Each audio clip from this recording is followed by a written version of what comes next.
Bayangkan, dua pahlawan terhebat dari dua zaman, saling berhadapan. Di satu sisi, Lubu, panglima perang paling brutal dari Tiongkok kuno. Dia bukan sekadar kuat, dia adalah badai. Tombaknya, sekali tebas, musuh langsung terbelah. Di sisi lain, Sasaki Kojiro, pendekar elegan dari Jepang dengan jurus Tsubame Gaishi, tebasan walet yang cepat dan mematikan. Mereka bertemu di padang tandus saat matahari tenggelam. Angin sunyi, tanah retak, dan hanya suara langkah mereka yang terdengar. Lubu menyerang lebih dulu. Tombaknya mengoyak udara, memaksa Kojiro mundur. Tebasan Kojiro membelah angin, ringan tapi tajam. Saling serang, saling hindar. Darah mulai menetes. Tombak dari langit, tebasan dari samping, pertarungan mereka seperti dua dewa turun ke bumi. Dan saat itulah, Kojiro bersiap mengeluarkan jurus pamungkasnya, Tsubame Gaishi. Lubu tersenyum. Dia mengangkat tombaknya tinggi-tinggi. Dan, duar! Cahaya menyilaukan. Angin berhenti, tanah retak, dan layar menjadi gelap. Saat debu menghilang, hanya satu akan berdiri. Tapi, siapa? Lubu atau Sasaki Kojiro? Pertarungan belum selesai. Klik like dan follow, biar kamu tahu siapa pemenangnya. Part 2, ketika dua kekuatan bertabrakan, dunia seolah berhenti berputar. Asap tebal menyelimuti medan laga. Debu masih melayang di udara. Tak ada suara, tak ada gerakan. Lalu, bayangan pertama muncul. Dari balik kabut, sesosok tubuh berdiri.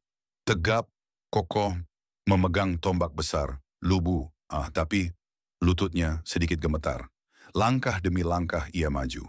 Namun tiba-tiba terdengar suara logam dari belakangnya. Sasaki Kojiro muncul, bajunya sobek. Tapi matanya tajam seperti semula. Dan di ujung pedangnya, setetes darah. Lubu menoleh, mereka saling pandang. Lalu, dalam sekejap, mereka berdua menyerang lagi. Tebasan, tusukan, lompat. Seret, setiap gerakan sekarang bukan sekadar duel. Ini adalah soal hidup dan mati. Sasaki melompat tinggi, jurus Tsubame Gaishi kedua dikeluarkan. Tapi Lubu sudah menyiapkan sesuatu. Dia menanam tombaknya ke tanah, dan dari dalam bumi, ledakan energi keluar. Saat tanah terbelah dan cahaya menelan segalanya, terdengar satu suara, napas tertahan. Lalu, layar kembali gelap. Apakah ini akhir dari salah satu legenda atau baru permulaan? Tunggu part 3, karena pertarungan ini belum selesai. Kabut belum sepenuhnya menghilang, tapi satu suara kecil mulai terdengar. Krik, krik, langkah, pelan tapi berat. Bayangan yang tadinya berlutut, sekarang berdiri.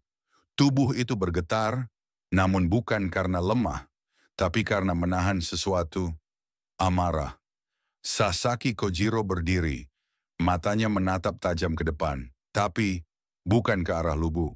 Karena Lubu sudah tidak terlihat. Di mana dia? Apakah dia tumbang? Apakah pertarungan sudah usai? Tiba-tiba, whoosh, dari atas sesuatu meluncur cepat. Tanah terbelah lagi, dan dari dalam kawah itu, muncul Lubu dengan wajah penuh luka, tapi tertawa. Tertawan seolah menikmati rasa sakit itu. Kojiro langsung bersiap. Tapi kali ini, bukan dia yang menyerang. Lubu melepaskan helmnya. Matanya merah membara. Cukup permainan, katanya. Sekarang, aku serius. Dan dalam satu langkah, tanah di bawah kaki Lubu menghancur. Kojiro sempat mengangkat pedangnya, tapi tak sempat mengelak. Layar jadi gelap. Tinggal satu suara tersisa, suara katana jatuh ke tanah. Apakah ini akhir sang pendekar? Atau justru awal kekuatannya yang sebenarnya? Tunggu part 4, karena legenda belum berakhir. Pertarungan yang telah menggemparkan dunia ini, akhirnya menuju akhir. Lubu dan Sasaki Kojiro, dua legenda yang bertarung di luar batas manusia, kini hanya tinggal satu di antara mereka yang bisa bertahan hidup. Sasaki sudah kelelahan, tubuhnya terluka parah, sementara Lubu, meski terluka, matanya bersinar dengan kebulatan tekad. Aku tidak akan jatuh, kata Lubu dalam hatinya. Aku akan menjadi legenda yang tak terhentikan. Sasaki dengan wajah memucat, mencoba mengangkat pedangnya, namun tubuhnya sudah tak bisa lagi mendukungnya. Lubu maju satu langkah, lalu melompat tinggi dengan halbertnya yang bersinar dalam kilatan terakhir. Dengan satu gerakan cepat, tombak itu menembus langit dan menghujam tepat ke jantung Sasaki Kojiro. Sasaki jatuh ke tanah, tubuhnya terhempas dengan keras, matanya yang dulu penuh semangat kini redup. Dan di atas tubuhnya yang tergeletak, Lubu berdiri tegap, tubuh penuh luka, tapi hatinya penuh kemenangan. Lubu menang tapi bukan tanpa harga. Setiap kemenangan ada pengorbanan. Namun hari ini, dunia menyaksikan akhir dari pertarungan tak tertandingi. Dan legenda Lubu, sang jenderal tak terkalahkan, akhirnya terukir dalam sejarah yang tak akan terlupakan. Satu legenda berakhir, namun kisahnya akan hidup selamanya.